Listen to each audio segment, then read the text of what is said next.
नमस्कार, आप देख रहे हैं देश रोजाना और मैं हूं बेनजीर हाशमी। खबरों की शुरुआत करेंगे दिन भर की देश विदेश की कुछ ताजा सुर्खियों के साथ, फिर बात करेंगे हरियाणा की खास खबरों की।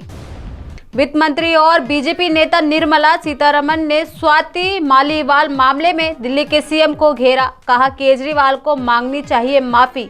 उन्होंने कहा कि मारपीट करने वाला विभव कुमार केजरीवाल का राइट हैंड है। बाराबंकी में बोले पीएम मोदी, विपक्ष पर किया जुबानी हमला। कहा सपा कांग्रेस वाली सरकार में आए तो राम मंदिर पर बुलडोजर चलवा देंगे। साथ ही बोले आज पूरा देश और दुनिया जानती है कि मोदी सरकार की हैट्रिक बनने जा रही है। गृह मंत्री अमित शाह ने दिल्ली के सीएम केजरीवाल पर कसा तंज। कहा केजरीवाल जहां जाएंगे लोगों को शराब घोटाले याद दिलाएंगे। शाह ने कहा देश ने ही हमें बहुमत दिया है। देश की जनता जानती है कि पीएम के पास पिछले 10 सालों से संविधान बदलने के पर्याप्त बहुमत है। उत्तराखंड के चारों धाम में धामी सरकार ने लिया बड़ा फैसला। रील्स और वीडियो बनाने पर लगाया बैन। 31 मई तक वीआईपी दर्शन पर लगाई रोक। ऑफलाइन रजिस्ट्रेशन भी 3 दिन के लिए हुए बंद।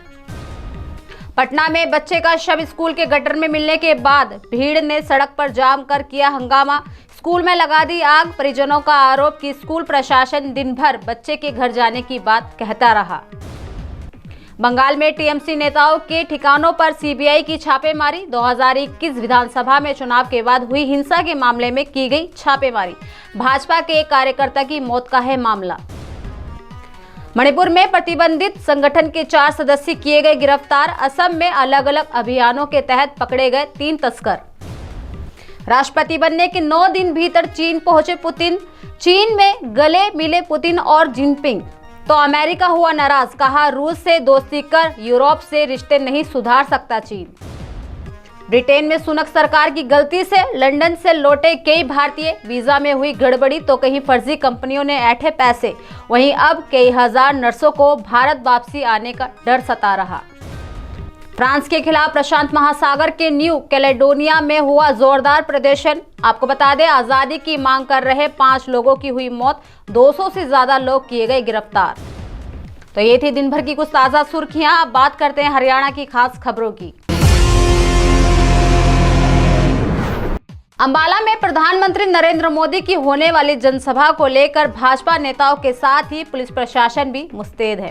दरअसल पूरे जिले को नो फ्लाइंग जोन एरिया और रेड जोन घोषित कर दिया गया है। वहीं सुरक्षा के लिहाज से मंच व कुर्सियों के बीच करीब 60 फीट की जगह खाली रहेगी और 40 फीट का डी बनाया जाएगा। आपको बता दें कि प्रधानमंत्री नरेंद्र मोदी की 18 मई को सिटी पुलिस लाइन मैदान में होने वाली रैली की तैयारियां अंतिम चरण में है। इसके लिए जर्मन हैंगर तकनीक से एल्युमिनियम का विशेष पंडाल तैयार किया जा रहा है। प्रधानमंत्री नरेंद्र मोदी के 18 मई को अंबाला शहर आगमन को लेकर सुरक्षा की दृष्टि से धारा 144 के आदेश जारी कर दिए गए हैं। इसके तहत पूरे जिले को नो फ्लाइंग जोन एरिया और रेड जोन घोषित कर दिया गया है। दूसरी ओर किसान मजदूर मोर्चा के प्रवक्ता व किसान नेता तेजवीर सिंह ने बताया कि संयुक्त किसान मोर्चा, गैर राजनीतिक और किसान मजदूर मोर्चा के पदाधिकारी शुक्रवार को श्री नीम साहिब गुरुद्वारे में किसान सुरेंद्र पाल सिंह आकड़ी की अंतिम अरदास कार्यक्रम में एकत्रित होंगे, जहां रैली से संबंध में भी किसान नेता चर्चा पर निर्णय लेंगे। लोकसभा चुनाव में भाजपा जहां प्रधानमंत्री नरेंद्र मोदी को तीसरी बार प्रधानमंत्री बनाने की मांग के साथ मैदान में डटी हुई है, वहीं कांग्रेस सत्ता विरोधी लहर के सहारे ही अपनी नैया पार करने की कोशिश कर रही है। ऐसे में चुनाव प्रचार के आखिरी सप्ताह में सभी पार्टियां जोर लगाएंगी। वहीं आपको बता दें कि सिरसा लोकसभा क्षेत्र से अब बड़े स्टार प्रचारकों की चुनाव प्रचार में एंट्री हो गई है। दरअसल भाजपा प्रत्याशी डॉक्टर अशोक तंवर के समर्थन में प्रचार के लिए उत्तर प्रदेश के मुख्यमंत्री योगी आदित्यनाथ 20 मई को सिरसा पहुंचेंगे और यह उनके समर्थन में जनसभा को संबोधित करेंगे। दूसरी तरफ इंडिया गठबंधन की प्रत्याशी कुमारी शैलजा के समर्थन में राजस्थान के पूर्व उप मुख्यमंत्री सचिन पायलट 19 मई को फतेहाबाद जिले के भूना में जनसभा करेंगे।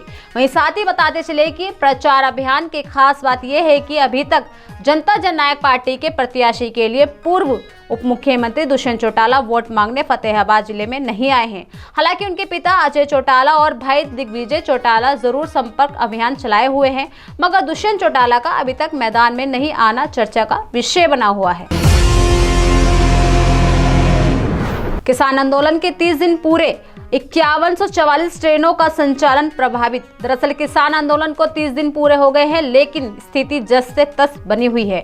वहीं 17 अप्रैल से शुरू हुई आंदोलन को लेकर 16 मई तक 5144 ट्रेनों का संचालन प्रभावित हो चुका है। इस दौरान 2017 ट्रेनों को पूर्ण तौर पर रद्द रखा गया।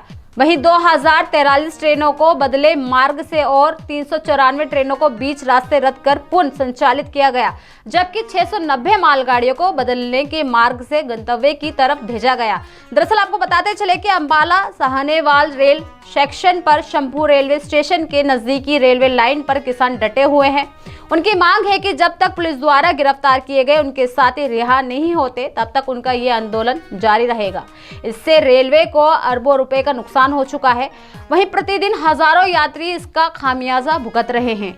दूसरी तरफ ट्रेनों के मार्ग बदलने की वजह से अमृतसर और जम्मू की तरफ से आवागमन करने वाली ट्रेनें घंटों देरी से चल रही हैं।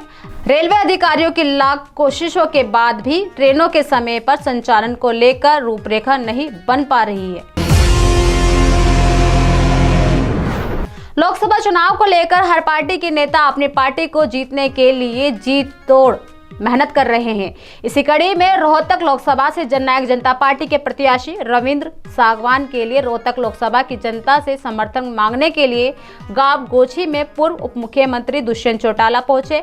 पूर्व उप मुख्यमंत्री दुष्यंत चौटाला ने कहा कि रोहतक लोकसभा में जनता जननायक पार्टी के पक्ष में बहुत अच्छा माहौल है और पार्टी के साथ लोग जुड़ रहे हैं और अपना आशीर्वाद भी दे रहे हैं। मैं मानता हूं कि रोहतक लोकसभा क्षेत्र की जनता इस बार इतिहास रचने जा रही है और एक आम परिवार के ट्रक ड्राइवर के बेटे को अपना सांसद चुनकर आज रोहतक अपनी आवाज को देश की आवाज बनाने का काम करेगी।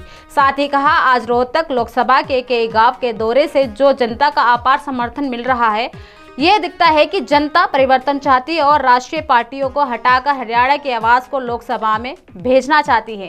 बताते चले कि आम आदमी पार्टी के राज्यसभा सांसद स्वामी मालीवाल के साथ हुए दुर्व्यवहार को लेकर पूछे गए सवाल पर दुष्यंत चौटाला ने कहा कि जो घटना हुई है वो बहुत दुखद निंदनीय है और मैंने भी अखबार के माध्यम से खबर पढ़ी थी और पुलिस को सख्त से सख्त कार्रवाई करनी चाहिए। लोकसभा चुनाव के मद्देनजर प्रधानमंत्री नरेंद्र मोदी का दौरा तय हो चुका है। वहीं इस दौरान मोदी 2 दिन में 3 रैलियां करेंगे। दरअसल 18 मई को प्रधानमंत्री सोनीपत के गोहाना व अंबाला शहर और 23 मई को भिवानी लोकसभा क्षेत्र के महेंद्रगढ़ में रैली करेंगे। बताते चले कि इससे पहले मोदी हाल ही में गुरुग्राम व रेवाड़ी आ चुके हैं। वहीं मोदी इन रैलियों से न केवल जातीय समीकरणों को साधेंगे बल्कि सूबे में डगमगाई भाजपा को संभालने का प्रयास भी करेंगे, क्योंकि इस बार चुनाव में भाजपा को कई लोकसभा सीटों पर कड़ी टक्कर मिल रही है।